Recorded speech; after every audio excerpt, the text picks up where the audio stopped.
The 88-89 Pistons changed the way NBA basketball was played for years to come. Under Hall of Fame coach Chuck Daly, the Bad Boys' regular season record 63-19, cruised through the playoffs, 15-2 record, sweeping the Celtics and Bucks in the first two, beating Michael and the Bulls in 6 games in the East Finals, sweeping away the Lakers in the NBA Finals in what will be the final games of Kareem Abdul-Jabbar's career.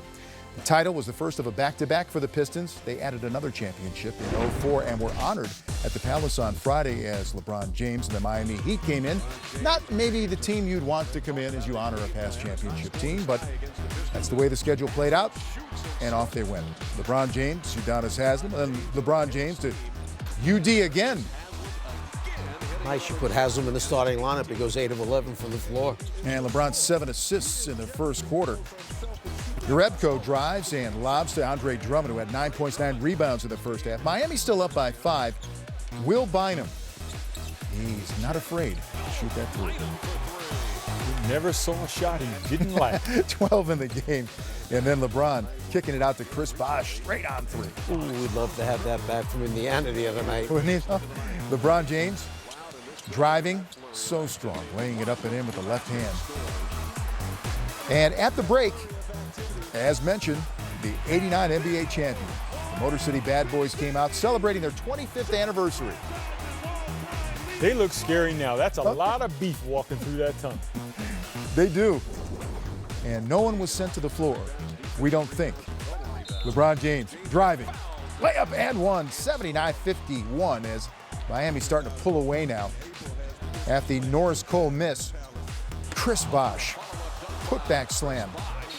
They were shorthanded tonight, the Heat. We tend to sometimes forget all of the skills that Chris Bosh really has. He steps up when necessary. Yeah, he's made big shots for them the entire season, but basically down the stretch of this game. Second quarter, 19 points.